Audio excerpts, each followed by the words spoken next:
L'idée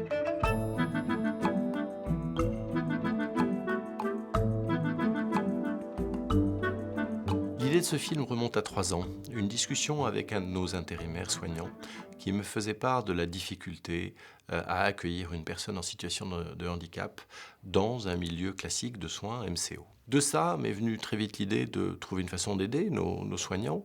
Et avant d'aider, il a fallu comprendre, parce qu'on ne peut pas aider sans comprendre. Et là, j'ai rencontré un certain nombre de spécialistes, mais aussi des familles de patients. Et je me suis rendu compte, les familles de personnes en situation de handicap, que tous ces acteurs avaient énormément de choses à dire, alors que dans les structures de formation, finalement, il existe peu de supports permettant justement de parler de ce sujet. Je souhaite que nos soignants trouvent dans une meilleure capacité à interagir avec leurs patients une source de motivation, parce que nous savons que leur métier est difficile et que toute source de motivation supplémentaire leur permet d'être encore plus capables de prendre soin de leurs patients.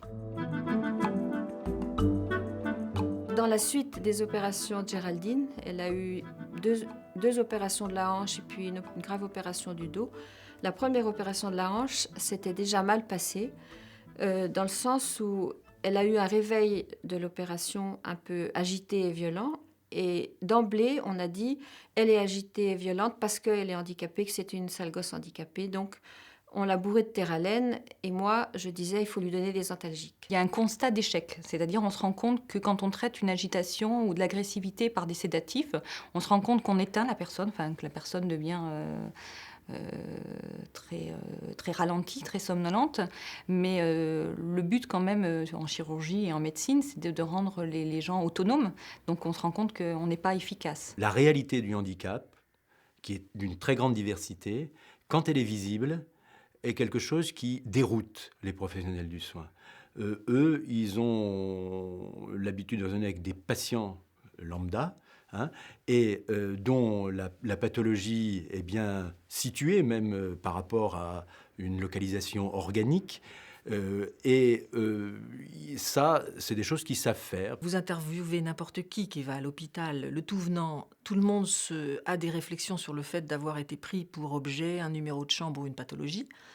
Pour les gens qui ne s'expriment pas, ou s'expriment très mal, ou qui ont des troubles du comportement, il est excessivement difficile de s'exprimer à propos de cet état d'objet, et ils subissent encore plus de cette sensation, justement, de n'être pas considérés comme un sujet. Ils sont amenés à croire, à penser qu'ils n'ont pas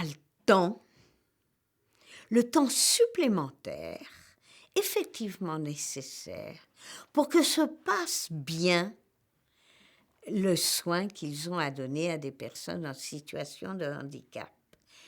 Et qui, si on le passe, on va le détailler un petit peu, leur faire regagner ce temps qu'ils croient ne pas avoir et qui doit être préliminaire. L'hôpital, où on ne me connaît pas, où on ne prend pas le temps de me connaître et où on ne prend pas le temps de m'informer sur de quoi je souffre et quels traitements vont m'être offerts, l'hôpital me surhandicape. Parce que il augmente, faute d'information et faute de reconnaissance de personne à personne. Cette cohorte soignante qui ne se présente pas, ce médecin tout seul qui ne dit pas son rôle, cette infirmière, ce psychologue que je découvre comme ça par hasard. Tous sont bien, tous veulent m'aider, mais je ne sais pas qui ils sont. Et surtout, ils ne savent pas quelles sont mes attentes, quelles sont mes angoisses. Le handicap de la personne, c'est la résultante, c'est la conséquence de la déficience et l'incapacité en fonction des outils qu'on donne, en fonction de l'environnement qui existe autour de la personne. Je m'explique. Si une personne a une incapacité à parler, mais qu'elle utilise très bien une synthèse vocale, j'en connais, et qu'elle a à disposition sa synthèse vocale au chevet de son lit, elle va être légèrement handicapée dans sa communication à l'hôpital, mais pas beaucoup. Vous lui enlevez sa synthèse vocale, elle est carrément très très handicapée à l'hôpital. L'angoisse, celle-là, pas une autre, est augmentée par la situation de handicap et ravive des situations anciennes. Ce qui fait que c'est pas seulement ce qui se passe ici et maintenant, c'est tout ce qu'ils ont passé avant. Et c'est encore plus vrai pour les familles qui accompagnent leur enfant, qui peut être un adulte maintenant, et chez lesquels ça ravive les premiers mots qui leur ont été dits. Quand je vais à l'hôpital avec l'annonce du handicap d'il y a 20 ans, où un médecin il m'a dit « Votre fille, il faut la mettre à la poubelle ». Enfin, il ne m'a pas dit ça, il m'a dit « Il faut l'abandonner ». C'est pareil. Et du coup, tout soignant que je rencontre, que ce soit une aide-soignante, que ce soit une infirmière ou un médecin, redevient potentiellement ce médecin-là d'il y a 20 ans. Et je me dis, c'est vrai que c'est pas de chance pour cette infirmière, parce qu'elle, elle est peut-être sympa, mais quand je la rencontre, j'ai cette peur-là, je sais pas qui elle est. Peut-être qu'elle va être bien, et peut-être qu'elle va pas être bien. Et tant que j'aurai pas la preuve qu'elle est bien, je vais être suspicieuse. C'est donc bien les deux aspects conjoints, environnement humain et environnement matériel, qui peuvent tenter ensemble de lever les effets du handicap, de diminuer le handicap pour la personne. Au niveau d'une journée infirmière, il y a énormément de travail, hein, c'est bien codifié. Elle doit enchaîner les soins les uns après les autres. Et c'est vrai, quand elle est face à un patient qui est agressif ou qui est agité, ça va perturber totalement ses repères et elle va être démunie. Et ce qui risque de se passer, c'est que justement, sa réponse soit de l'agitation et de l'agressivité par rapport à cette personne, ce qui va avoir un effet pervers, c'est-à-dire que ça va provoquer encore plus de l'agitation et de l'agressivité de la part de cette personne. Le vrai risque, c'est non prise en charge de la douleur, voire on pourrait dire des petites maltraitances, c'est-à-dire qu'on n'a pas suffisamment attentif à ses besoins, et de créer des réelles phobies. Et là, on est dans un cercle vicieux très dangereux, parce que si on a créé des phobies, la confiance ne s'est pas créée, et la défiance va arriver. Et alors, pour tous les soins futurs, ou toutes les prises en charge, eh ben, ça va être compliqué, et renouer cette confiance va être très, très, très ardu. Pour des personnes qui ont des handicaps physiques, neuromoteurs par exemple, sévères, qui ont des problèmes de langage, qui parfois n'ont pas de langage verbal ou un langage très difficile à comprendre, on s'aperçoit que du coup, il n'y a pas de communication qui s'établit entre eux comme patients et les soignants. Donc il y a une sorte d'évitement qui peut s'expliquer parce que la communication est compliquée, les gens n'ont pas le mode d'emploi en quelque sorte. Et très souvent, ça aboutit au fait que les soignants s'adressent à une tierce personne qui est là, un membre de la famille, enfin une personne qui vient accompagner. Tous ceux qui parlent pas verbalement ou mal sont ressentis comme de grands arriérés, même quand ils ne le sont pas. Et ceux qui le sont, parmi eux il y en a, sont ressentis comme encore plus incapables de comprendre. Donc c'est pas la peine ni de leur parler, ni de les informer. Et tout ça, c'est totalement inexact. J'ai des exemples d'agitation, d'agressivité de patients qui ne pouvaient pas communiquer, qui étaient interprétés comme des problèmes psychiatriques par les soignants. Alors qu'en fait, on connaît, enfin en prise en charge de la douleur, on sait que chez les patients qui sont non communicants, une des manifestations de la douleur, ça peut être l'agitation ou l'agressivité. Maintenir un enfant, l'attacher, lui dire mais arrête, t'es pas sage, les autres ils ont pas mal, mais je comprends pas, on t'a expliqué, enfin voilà, et de pas être dans une... Et ça a des répercussions graves, à la fois pour, par exemple, l'enfant lui-même, d'abord parce qu'il a pas... je veux dire, personne n'a envie d'être contenu, et on est emprisonné, et je pense pour les personnes qui vont accompagner cet enfant, parce que du coup ils n'auront plus confiance. On avait bien fait les choses, j'avais pris des photos du service, on avait fait un cahier pour préparer le... Bon, l'anesthésiste, la consultation d'anesthésie s'était bien passée. L'anesthésiste avait dit pas de problème, on va l'endormir au masque, on met pas d'EMLA, ça va tout bien se passer. Et en fait, ce qui s'est passé, c'est qu'elle est descendue au bloc, que la consigne n'avait pas été passée à l'équipe et que non seulement elle n'a pas été endormie au masque, mais ils ont voulu la piquer sans EMLA du coup. Elle a probablement, j'étais pas, elle s'est beaucoup débattue, elle a été attachée, probablement engueulée très fort. Et les suites opératoires ont été terribles parce qu'elle était dans un état de terreur. Il y a des suites d'hospitalisation qui se traduisent chez les personnes handicapées. Nous le voyons quand ils reviennent vers nous dans les établissements qui les accueillent. Irrécupérables ou très longues à réparer. Tellement ils se sont sentis déniés dans leur humanité. Pour les soignants, c'est une grande insatisfaction. Voilà, c'est une souffrance pour eux aussi, même si elle n'est pas ou exprimée ou s'ils n'ont pas la capacité de reprendre ça dans une réunion d'équipe ou de reparler de ça ou au moins d'analyser, parce que les situations difficiles, elles existent toujours. Et on ne peut pas toutes les anticiper.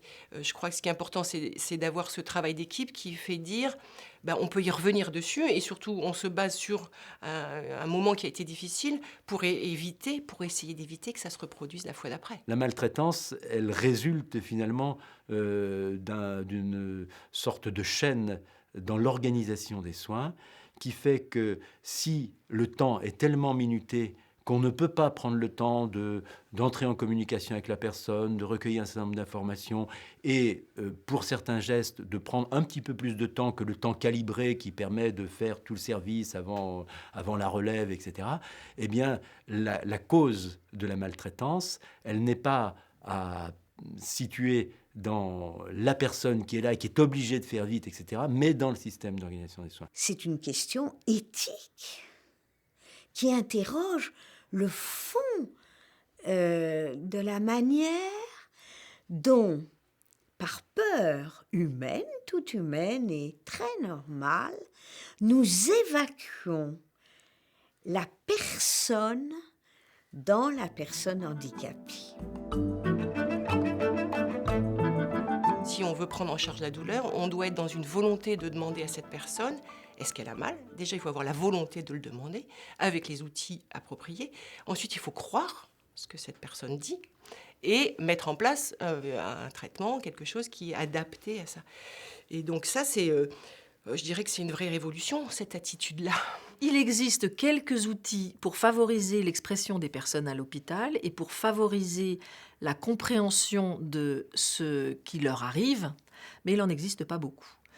Principalement, je ferai référence à l'association Sparadrap et aux posters qui parlent, qui permettent à la personne d'avoir au chevet de son lit ou sur sa porte de chambre d'hôpital des indications résumées sur ce qu'elle aime, ce qu'elle n'aime pas, ce qu'elle peut, ce qu'elle ne peut pas faire et ce qui l'aide. J'avais collé ça au-dessus de son lit et en fait, il ne la regardait pas.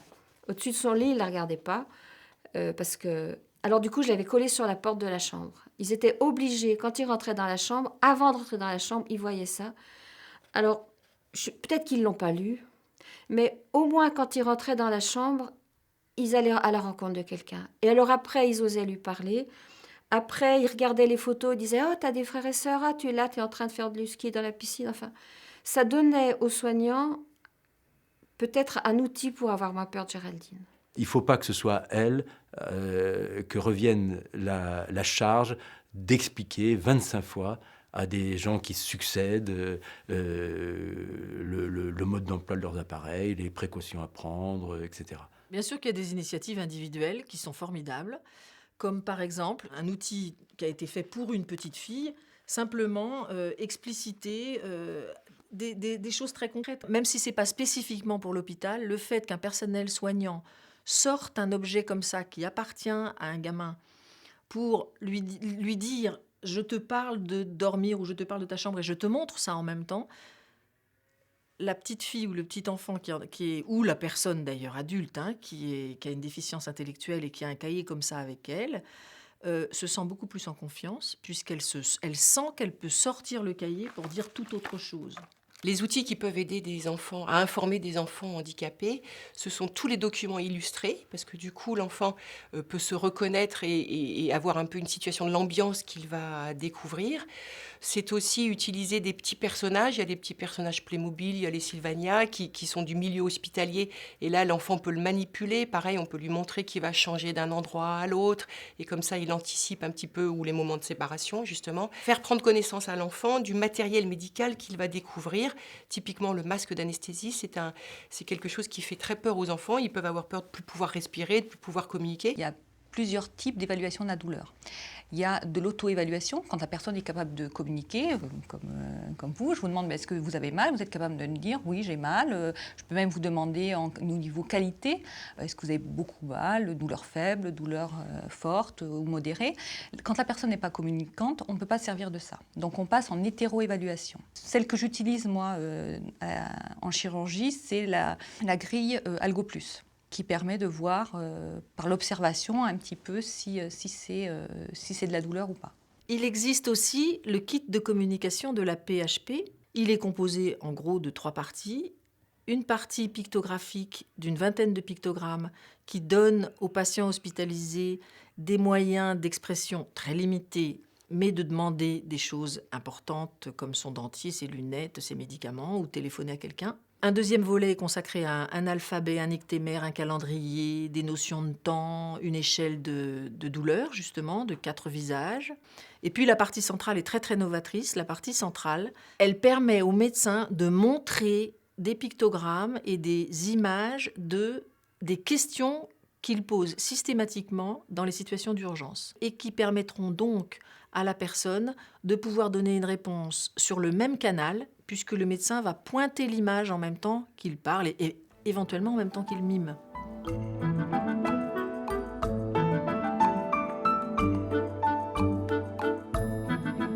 Si on vous dit, on sent, on connaît nos enfants quand même.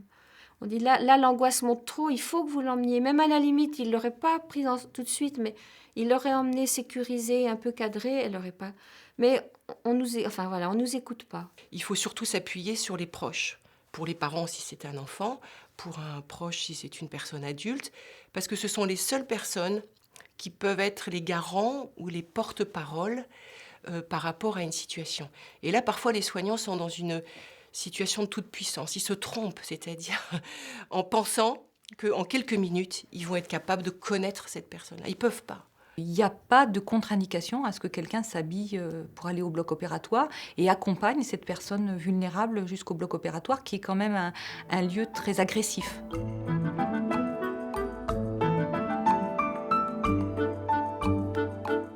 Les attitudes qu'il faudrait avoir, les basiques, c'est d'abord commencer par se présenter et dire qui on est. Prendre le temps d'apprivoiser cet enfant, c'est-à-dire de ne pas le voir comme une personne handicapée qui vient pour un soin, mais comme une personne. Et pour la voir comme une personne, ça veut dire avoir un minimum d'informations sur elle et de créer une relation. Et ensuite seulement, alors l'avoir informée, on en a parlé, et ensuite aller seulement dans la situation du soin. Les patients, ils ont besoin d'être rassurés. Donc, quand ils viennent, surtout quand on accueille un patient, l'important, c'est de le rassurer en lui disant, voilà, ici, on prend en charge la douleur, on va vous écouter. Donc, n'hésitez pas à en parler si vous avez des questions particulières. On est là pour ça, on est là pour en parler.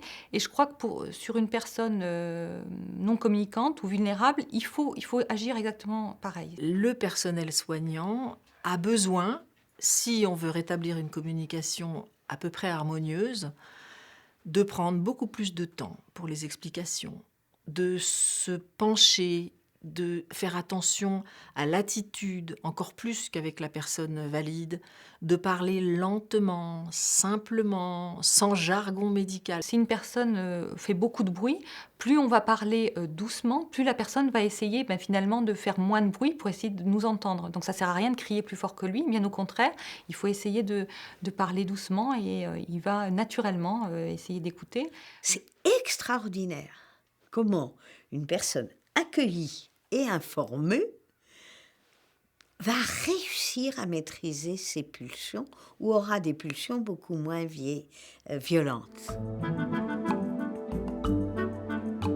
Il n'y a pas que les actes techniques qui mérite d'être professionnalisé, il y a tout l'environnement des actes techniques qui doit l'être pour que les soins puissent avoir leur véritable efficacité avec tous les patients, quels qu'ils soient. Il faut prendre conscience que le minimum, c'est que les formations préparent à la rencontre humaine qu'est la rencontre de soins, à la compréhension d'autrui qu'on doit soigner mais qu'on doit comprendre et respecter. Ça passe par le verbe, effectivement, son information simple et qu'il comprend toujours. Et qui apaise ce qui fait le plus peur au milieu hospitalier comme aux autres, les troubles du comportement. Rendre attentifs les soignants et le personnel médical en général à renforcer, à améliorer leur propre expression, à la ralentir et à l'améliorer, tout en gardant de l'empathie, un accordage, une attention de tous les instants, parce que c'est très important, pour mieux s'expliquer. Soyez critique par rapport à votre pratique et surtout soyez dans la relation avec l'autre. Ne plaquez pas des choses toutes faites et essayez de regarder la personne que vous avez en face. Elle vous envoie tellement de choses. Ce changement d'attitude, il va se faire auprès des quelques soignants qui sont déjà convaincus. Mais ils ne sont pas assez nombreux. Donc il faut que la pression, elle vienne aussi, doucement, mais des usagers qui disent et qui prouvent qu'ils peuvent être aidants. Les pratiques, elles changent quand les deux protagonistes vont dans le même sens. Chaque nouvelle élève infirmière, chaque nouvelle élève soignante, elle est de nouveau à convaincre que la personne handicapée, c'est une personne. Vous voyez, c'est jamais gagné pour la vie, parce que c'est chaque fois une personne à la fois. Et c'est ça l'enjeu, c'est-à-dire que peut-être que la loi, peut-être que l'évolution de la société fait que les choses bougent, mais qu'il faudra toujours convaincre les personnes une par une que ma fille, c'est quelqu'un.